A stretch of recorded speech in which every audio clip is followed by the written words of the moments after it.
And that's Israel. So she's 300 pounds. A possible manager. Every day. I've been patient, in my opinion. Kitty, look what I have to do.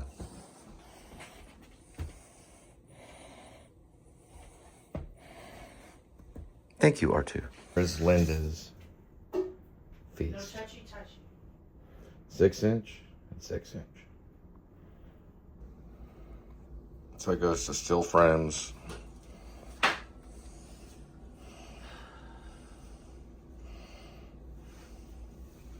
What's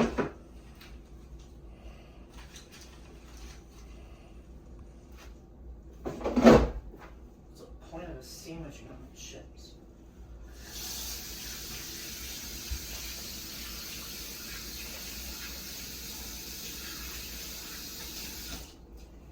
I do still frames. It's very new wave. It's very new wave moment.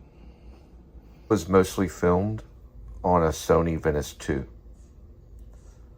Alex Garland's masterpiece, Civil War. Now they're going into basically a boutique, and they don't even pay attention to the war here. The war's going on all around them, but inside the boutique, where they buy clothing, there's no war at all. They do use the Venice 2, the Sony. They do use it for IMAX as well. This particular Sony Venice is digital. It looks film, but it's digital.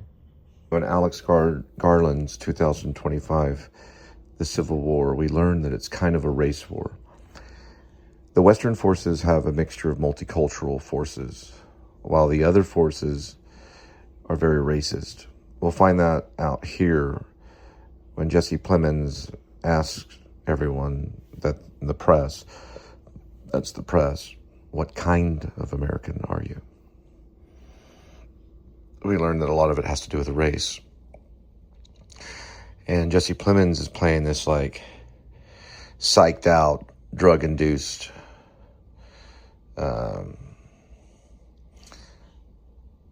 American militant soldier, where the Western forces are the rebels. What happens is Texas and California joined forces to take America back, basically, because, well, California has a lot of oil and Texas has a lot of oil, and they ground their forces. There's Jesse Plemons, and these are the U.S. militant forces that have captured 2 press right here. They shoot him. She lives because the black guy runs the car into the 2 soldiers. You have to watch. Oh, and Bobby, it's fine, because Jesus Christ is more powerful than you, for he heals.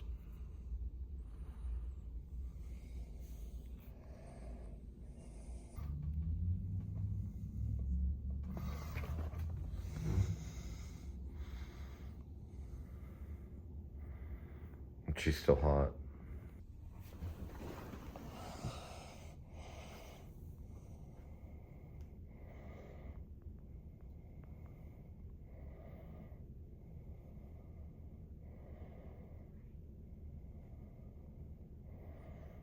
It's very Full Metal Jacket. Yes, it is. It's actually very similar to Full Metal Jacket. That scene, he's telling a lie.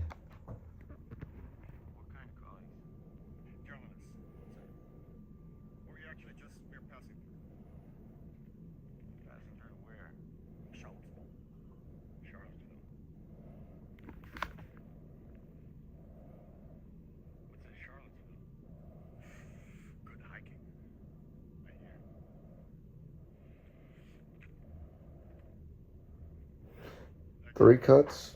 I'm looking. Tell better this way. That's definitely one angle right here.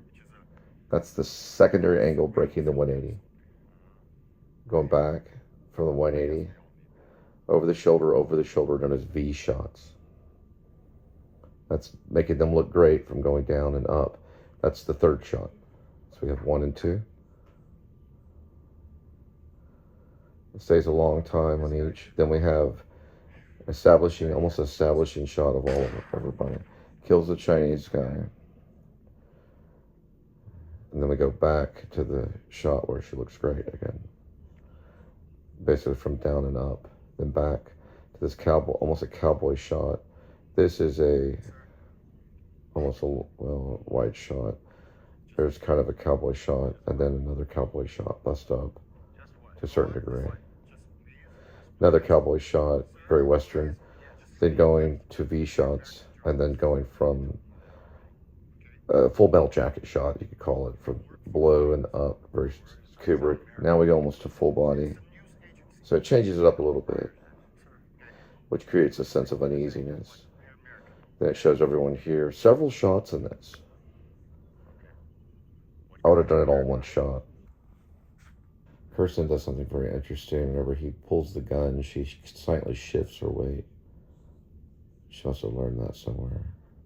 Probably from Tom Cruise, who's very physical. And this is, regular shots here. Very soap opera, very Western. V shots are what I call them, kind of. The show me state. So we keep going this way, and then I'll cut in to the final result where the soldiers are killed by the, I don't know, I guess they're driving a Suburban. That's what I'm talking about. American. He was under drugs when he did this.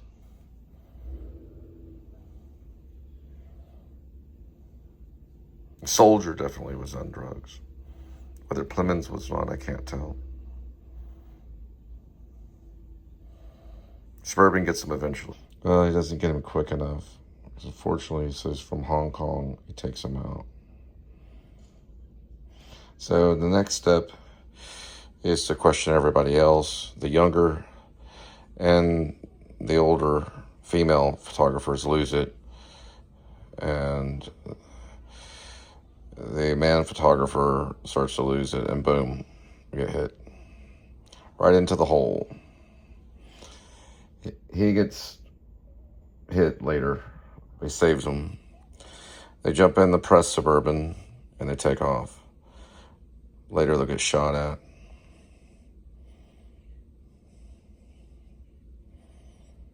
And she wakes up among the body of Americans. But what kind of Americans were they? Were they Iranian Americans? Were they African Americans? What kind of Americans were they? So you find out it's about race to a certain extent. That looks like a child right there. So he's using expressionism. He's going very, very far in reality, which in certain cop stops is not that far off. People have been killed because of their race. These shots get the driver. So he gets hit. I had to watch it 3 or 4 times to figure that out. One of the shots hit there earlier, right by her head. Gotta watch it.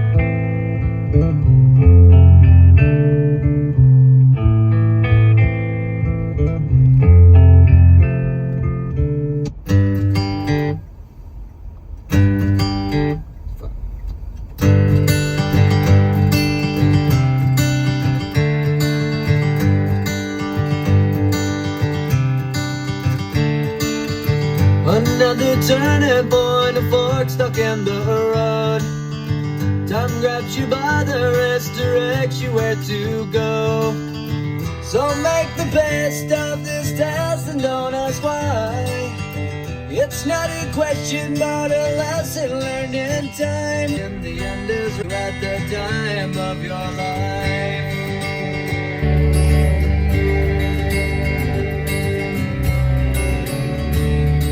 So take the photographs and still frames in your mind, hanging on a shelf in good health and good time. Tattoos and memories and dead skin on trial.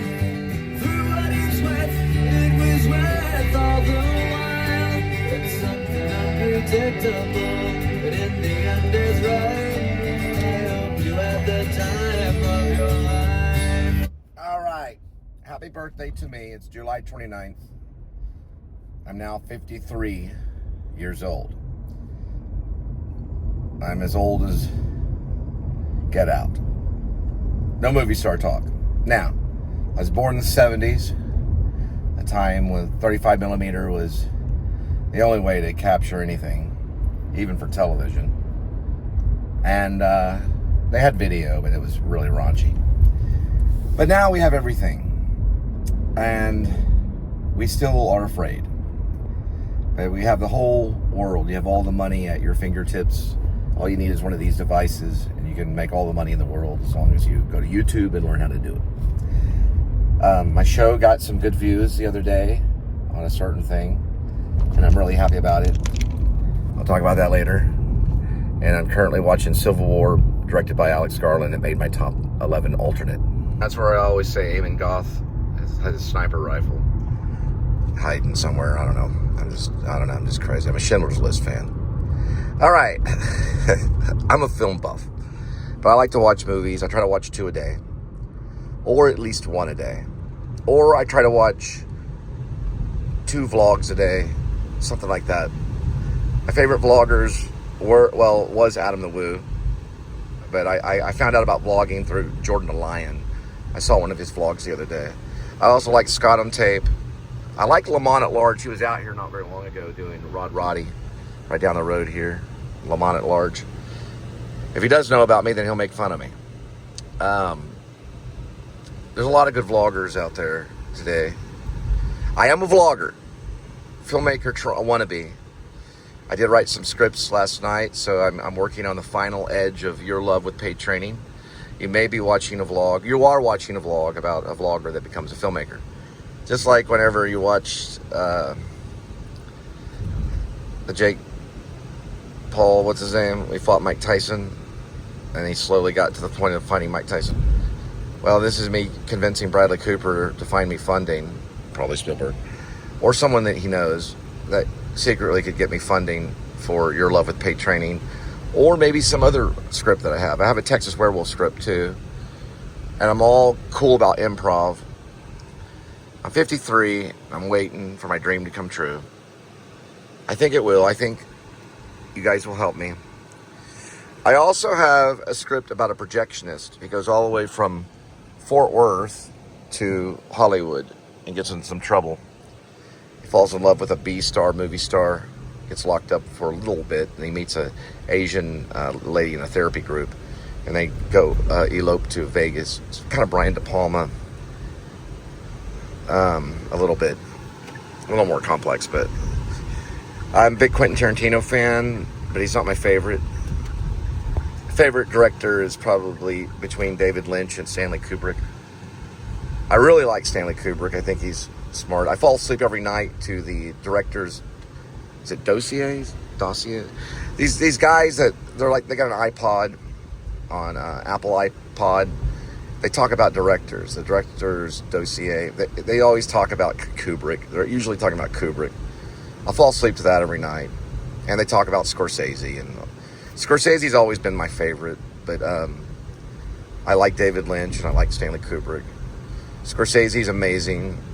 He's good with the camera. The camera's his forte. Kubrick was too.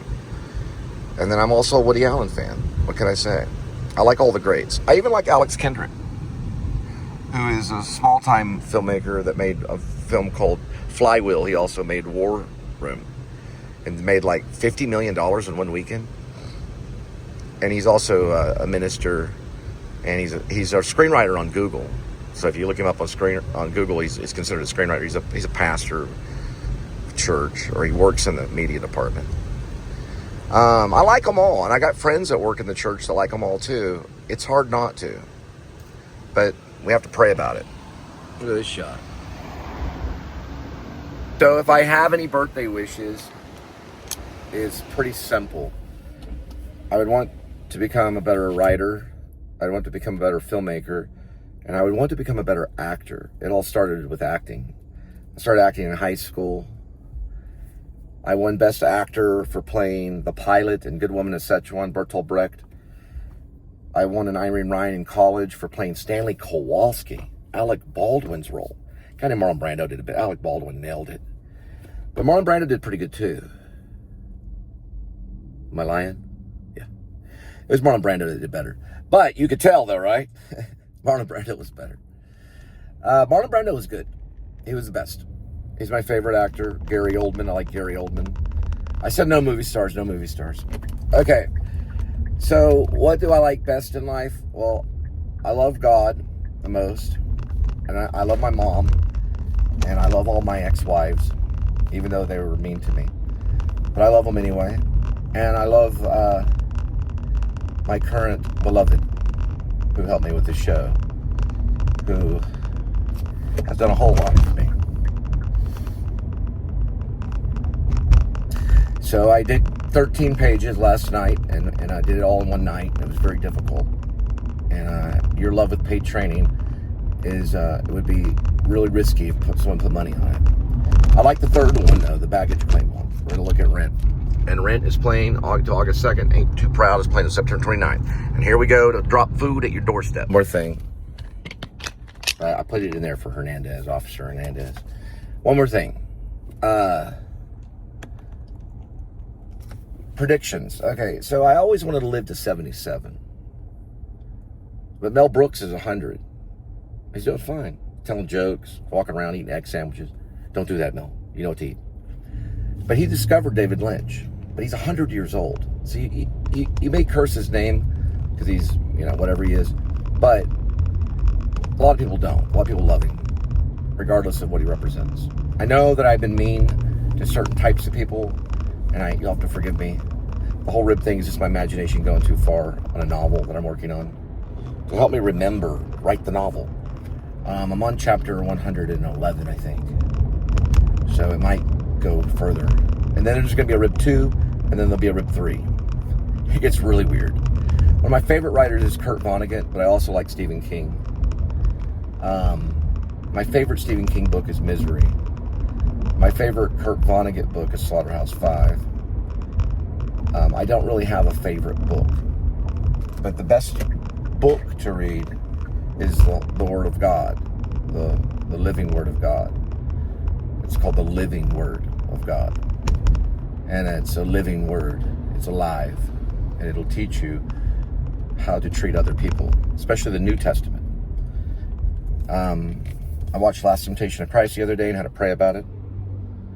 I prayed, Lord, please. It's seductive. It's a seductive movie.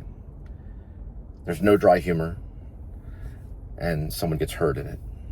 For the sake of all of you. But anyway, I don't want to talk about that. It's a tough one to talk about. It was protested by the Protestants. But it comes around like on the television. All right, I got to go. Other than that, love.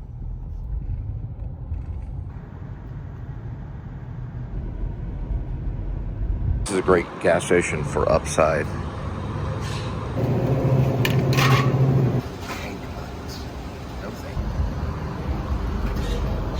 Now you get the receipt and you put it Upside.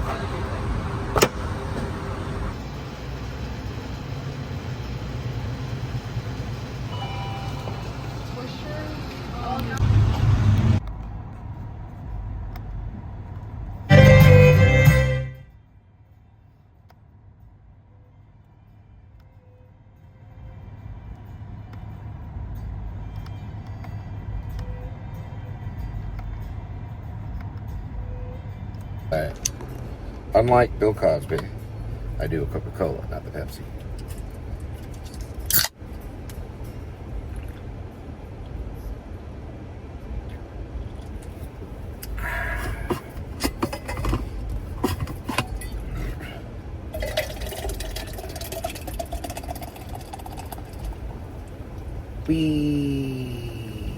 Ooh.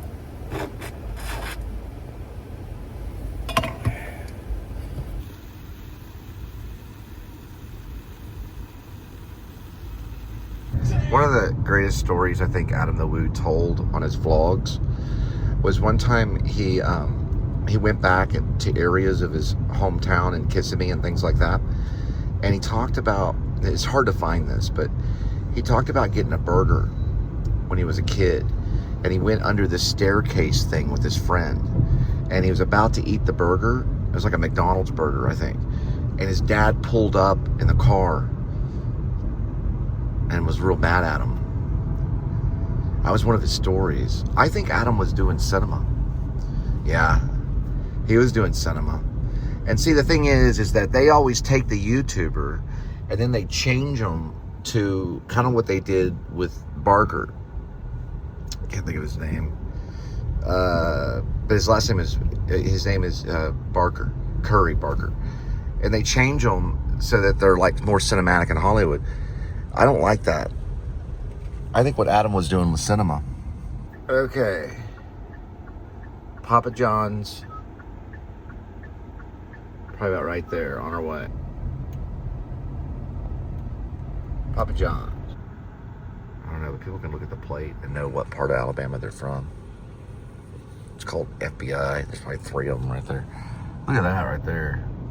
That dude's been there for a long time. And he looks pretty clean cut. He's got a dog. He's just chilling under an umbrella. What you want to do is chill with a Venmo. We're going, a guy has an idea where he wants to do a mobile pizza. So he makes the pizza and he can travel around. And it's good for high schools and colleges because, well, they could even get robots attached to that thing, depending on the loan that he gets. And the robots can go out and deliver pizza for him. And they may like that, you know, the robot pizza shop. But it could stop in an area and then it just starts taking orders, and robots, they're little things that roll. They have them in some colleges in Dallas. I've seen them, and they set the pizza on it and it rolls it right outside your place, and then you got yourself a little pizza. And then it comes back to you and it rolls it to your door. Now, you can also have guys do it too for you on a mobile shop. And then, of course, you want monitoring for protection. Monitoring's good. But he came up with the idea. I don't really show him, but he's a young guy. Probably maybe freshman college level. And I told him, I said, hey, you know, you got a good shot here. Fort Worth is a good town for mobile pizza. I've been in the pizza business just for 1 year. Heisen's Pizza. It's a Nizza pizza. They're out in, they started off right down the street from World Trade Center back in the late 80s. They got here in 96 and started funding. I remember they started getting it ready and fund the pizza place they have now. They used to have 7 of them. Now they got 1 left. But pizza is a big business. It's a quick business, but you got to get the pizza makers. And I told them the hardest part is going to have those ovens, because he's going to have to deal with a very functional type of pizza van, or, you know, a pizza place that will work. And I said, you should do it. Get yourself a business loan, get yourself a good pizza van, and get yourself some pizza robots, even if it's a few drivers. He's right in there.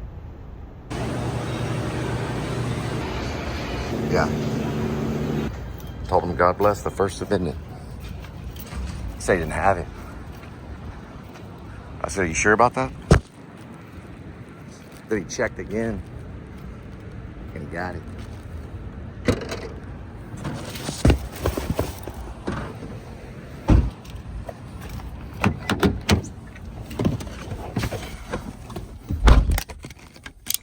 Yeah, I was like, you want to check that again? He said, no, I don't have the order. I said, let me give you the name on the order. It doesn't pop up unless I'm here. So, we have no number. We have plate 144-4349. We have a Cruiser 754 white. It's right off Bowling and West 7th. So I said, you want to check that again? And he checked it again. Then he found the order. Double take on Cruiser 754 Mark.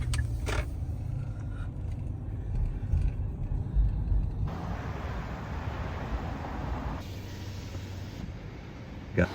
First thing, when you're cop shopping, get at a distance. Get yourself an iPhone 17 Pro. All their information is public domain. Where they stop. We got a 542. 542 on that corner. He's always there. You always have the right to know, according to the Constitution. It has to do with how things are set up and checks and balances. It's how we check things. Make sure everything's A-okay. And you know addresses and everything. You can have all their information at all times. They should be on their business card.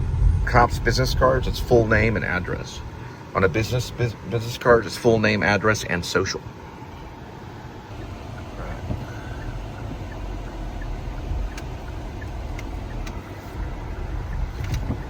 Almost. Close, not close enough. All right, they did reinstate pause orders without, hang on, they did reinstate pause orders after delivery. They reinstated it. So, pizza went right.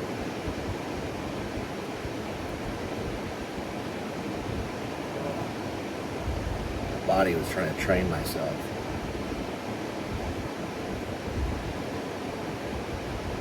Man, that hurt. It's important to know that that particular officer matches that cruiser number and, of course, that plate. Because in my novel, it does. It matches Shep, is in the right cruiser number, the right plate, and in my fantasy fictional world, he has the right cuffs connected to the wrong migrant that's found underwater in a old Chevy pickup. Follow me? They don't know how it happened, but all the evidence is there, so Shep has to go in.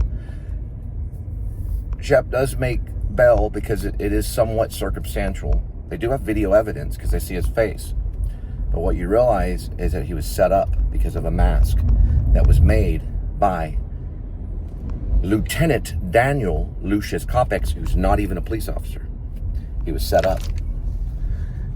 And Daniel was a serial killer that kills migrants and blames it on Shep. And that is pretty much one of the premises of Rib. It's also about a dwarf that was a school teacher that gets displaced and then becomes a billionaire. It's also about Jed Wilson, who was once a Seattle rock star almost, kind of. He was like a cover band guy, Brad Pitt type. I wanted to play him. And he's got bi-level haircut. He learns to become one of the greatest snipers in the world from a Chinese guy. And there's also about Joe Blackbird. It's about a lot of... The guitar solo comes out of nowhere. The guitar solo comes out of nowhere. Ask Eddie Van Halen. But they put it in there. Some people don't even use them. It's like an improv almost. A memorized improv. It's off of Keith Pumphrey. It's a hand customer with a 3-minute leeway. 3-minute leeway means you gotta look up the word leeway. Lee comes from the other side of the wind. Other side of the river, the other side of the wind, where they put up a lee to be protected by the strong winds. That's what lee means. It means protection. And Orson Welles knew all about it.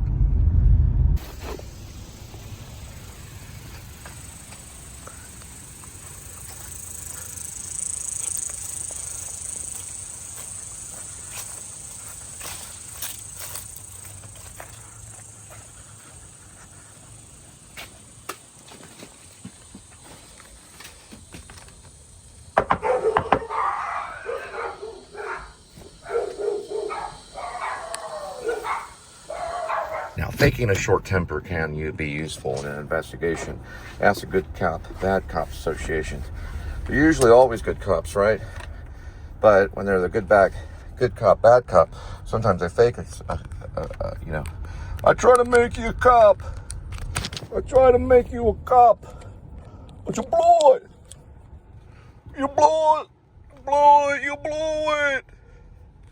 I try to make you a cop and you blew it. Now, was De Niro faking that? Was he trying to get information, or was he being sincere? Blowing the temper, or was he not even upset at all? When I got arrested by cops in Long Beach, working for the Police and Sheriff Support Fund, which is a charitable foundation that was run out of Los Angeles, I was arrested for taking $500 without the proper business license, $200 fine, and 28 days hard labor with a stamp called false charity. Didn't even know why I was arrested. So when the cop arrested me, I said, well, what's going on? He said, it's against the law. You can't take $500. Because I said I asked for a check. Because we were supposed to only ask for a check. And he gave me the money anyway, which is almost a form of entrapment. So I said, listen, I'll just take your money, I'll take it to the bank and turn it into a cashier's check and give it to my boss. Then they want me to wear a wire and go in and try to get this guy that was running annuals, like, you know, kind of an annual, you know, like an album, like a paper album that you could put business cards in Los Angeles. An annual is the same thing as your high school yearbook, only it talked about police officers and bringing police officers closer to the community, called the Police and Sheriff Support Fund. It was advertised in a backstage magazine for actors to work from the phone and sell money for the Police and Sheriff Support Fund for Los Angeles, for the LAPD. I was going to be the Long Beach division. So when I was arrested by the cops, it was obviously a form of coercing them for me to become one. I told them, no, I'm an actor. So the cop said to me, okay, well, tell me, how is my acting job? And I'm cuffed to the table. And I said, well, let me tell you what Grotowski said about acting. Jerzy Grotowski from Poland. He's a great director. He said, a performance, as in a play, is prepared work before an audience. Grotowski said that for a certain reason. He worked with one of my trainers, one of my teachers, Marjorie. So what that means is that prepared work for a willing audience is what Grotowski said in his Poland language. Prepared work for a willing audience. I was not willing to be your audience member because you cuffed me. So he prepared that for the actors. He didn't write The Actor Prepares. That was written by Stanislavski, Konstantin Stanislavski. So they came back with a British guy with a British accent. And he came in. It took me out of the jail cell. I was there for about a day, about 17 hours. They took me out. I didn't eat any food or anything. They said, Cole, we want you to wear a wire. We know about this guy in Los Angeles who runs the Police and Sheriff Support Fund. He doesn't have the proper funding. He doesn't have the proper authority to do that. We want you to wear a wire and go in. I said, whatever. They never asked me to wear a wire later on. They charged me, and it was a misdemeanor, and it was a false charity charge, and I had to pay the $200 and do the 28 days hard labor. Now, watch LA Confidential. There was something going on. I also got on the set with Jim Carrey in The Majestic with Frank Darabont, who also did Shawshank Redemption. I didn't even understand. I didn't know what was going on. Now, I did do my 28 days hard labor. It was doing stuff like this, just like that guy back there. It was raking leaves and doing this kind of stuff along the highways of Los Angeles, but mostly raking and chopping ice plants. Once I was done, then I moved on. I went to New York and studied at the Actor Studio. It was a false arrest case. A false arrest case can almost ruin someone's life, and there are usually sometimes cold cases that you can bring up when you have the money to sue them. That means LAPD's ass is on the line. So later on, when I was in New York, I would meet a playwright named Matthew Almost, known as Paul. Matthew Paul Almost, who's a playwright. His dad worked for the Los Angeles Police Department. He was a police officer for the Los Angeles Police Department. He wrote a play about the cartel and was given an award by Sam Shepard. This play is pretty much like Bertolt Brecht. I saw it when I was in Dallas at the Undermain when he came through. So his father was a police officer. He was a playwright, and he went to New York to study at the Actor Studio as a playwright. I met him there. I already did my 28 days of hard labor chopping up ice plants. An ice plant's like a weed. It almost looks kind of like that. But when you chop it, it turns to water. It's an ice plant in California they chop up for fertility of the soil because everything's desert there. Brings the water back into the soil. All right. Now you know I'm a genius. So that's why the two officers that went into the South Lake Police, the two officers that went into the ER, they're from California. They were sent here. This has been 30 years, or no, not 30 years. Let's see. This has been almost 25 years. About 25 years in the making. On just one arrest, how it can ruin a whole department. Getting like LA Confidential. So there's got to be a reason and a motivation. Even though they didn't know their motivations, and even though they didn't know what was going on, there's a reason. It goes all the way up to Hollywood. There's a reason for every single thing that happens. It has to do with how we think. And sometimes it doesn't hold water in court, but it does deserve an apology to me and a removal of the charge of false charity, which I want to admit, or I want to prove to everybody, there's no such thing as false charity. Faith, hope, love, and charity. There's no such thing as false charity. So those two officers weren't even born when that arrest took place. They were probably just being born. So it's not their fault that arrest took place in Long Beach at the Acapulco Lounge, right by the ocean in Long Beach, California. It's called the Acapulco Lounge. You can say it, Acapulco Lounge. Now, it was right by, they took that lounge away. I was getting on set with Jim Carrey. I had just met Drake Doremus. I was just on my rise to become a star. It was going to happen in a few weeks, a few months. I was about to get a contract with Jeremiah on Showtime. I believe it was Showtime. And it was given to Luke Perry. But here's the thing. That was when the arrest took place, and that's when I had to do the 28 days hard labor, which those could have been 28 days of auditioning. Before I had to go to New York, and I was picked up by James Lipton and put into the Actor Studio Drama School.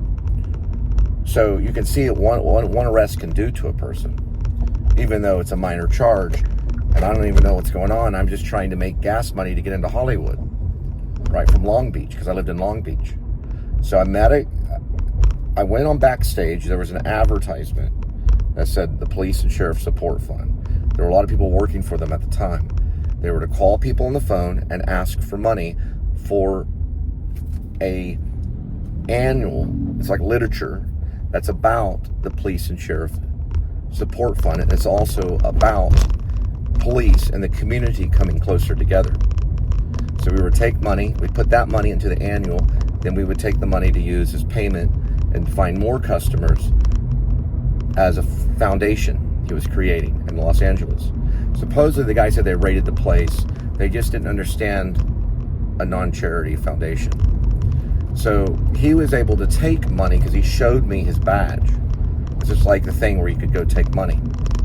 Then he also showed me, he also told me, you can do all this all you want, just don't take any cash. You can take all the checks you want. So when the guy told me in the bar that he only had cash, I said, I can't do it, I only can take check. But he gave me cash, and that was the undercover cop. And that happened in 2001, months before I left to New York and 9/11 went down. So I got to Los Angeles in December of 2000. And then 2001 took place in January. So there was February, March, April, May, June, July, and August, and then I flew to New York. So it happened somewhere between those times, around the time the Majestic was shooting at the Chinese Mon Theater, the Chinese Theater, downtown in Hollywood. It happened around that time. I made it to set. I was able to make bail. I was only in jail for 17 hours, but I was only 27 years old. But I made it to set, and I made it right there next to Jim Carrey. And I was able to work with Frank Darabont. But it didn't make sense to me.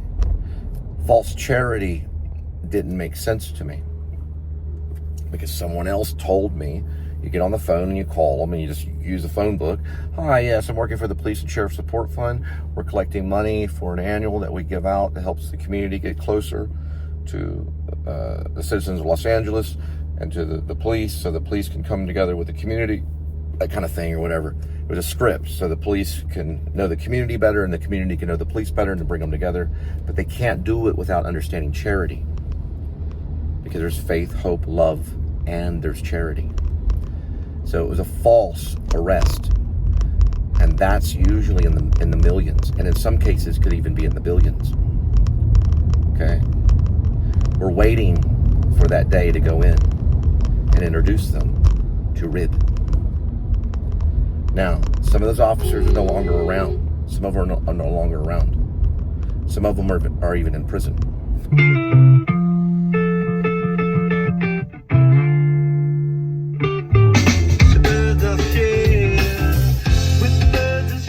All right, we got one in Shake Shack, about right there. So that I will do. I will go back and I will sue not only Long Beach for a false arrest case against me, but I'll also sue the LAPD. And we'll go on with a Texas lawyer. We'll sue both departments. And then we'll use that money for RIB. So if you're a Long Beach police officer and you're involved in that case, I'd leave the country. RIB out. Because we're going to find out what you were wrapped up in. Right? We're going to find out what you were wrapped up in. And why you wanted me to wear a wire.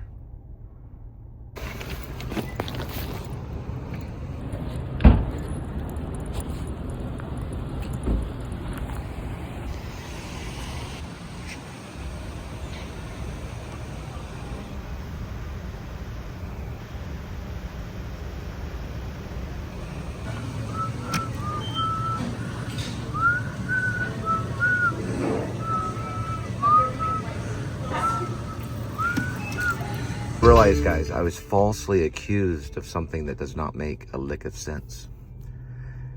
Look up in the dictionary false charity. Just look it up. See what it means. Study that. That will disappear one day. 2.0. The Police and Sheriff Support Fund did have its own website. During a time when websites were a big, big deal. This is 2000 and 2001. It had its own website. A functioning website. We're talking about a lawsuit that's billions of dollars going to probably one person. Definitely millions. A false arrest case in order for the police to make a profit off of it. Whether they knew they were breaking the law or not, they'll find out. RIB out. Now in my heart, it should be, hey, these guys should go to jail. They won't, not for that. But the cops could get fined. And if they don't pay their fine, then they could get in a little bit of trouble. They didn't pay the fine that the judge tells them to pay. But it's the department that gets sued because they're responsible for the cops' behavior. And they cuff my wrist pretty tight too.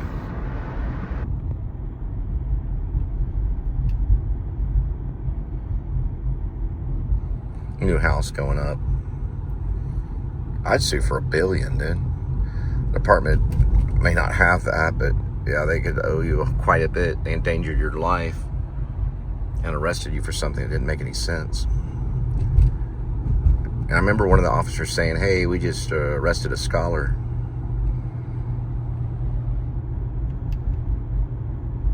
Hey, so how did my acting job do? I said, like I said, what Grotowski said. What Grotowski said was this, it was very clear. He said, a performance is prepared work before a willing audience. It was a BMW. It's prepared work before a willing audience. They didn't have a willing audience. They never will. What works with Grotowski is that you have to will the audience. The performance has to be so good and prepared that the audience is willing to watch it. It has to be rehearsed over and over and over again. It can't be forced. You can't have them at gunpoint, and you can't have them cuffed to the chairs to watch the play. They have to willingly go in there and sit down and watch it. Only one that does that is God. Now, one thing I'll say is it doesn't have to be over-rehearsed, but the actors have to be prepared. They have to create a role. They have to build a character, and they have to invite the audience to give it a chance, and they have to give it a chance. It has to be done in kindness, or the audience won't show up. You can't cuff them to the chair and say, watch this. They don't like that. So it has to be willing. And that's what makes a play. That's what I try to tell the cops after they say, well, how is my acting? I say, your acting's pretty forceful. And I'm not necessarily an audience member. I'm one of your victims. Really what I was one of their victims that got away. I was a victim. The word is was. I was a victim of the police, of the Long Beach Police Department. I was abused by them. I was held against my will. That's almost a false kidnapping case. Well, they put me in a cell, but for absolutely no reason. If they want to do a sit down, they can come see one of my plays. It's on YouTube every night.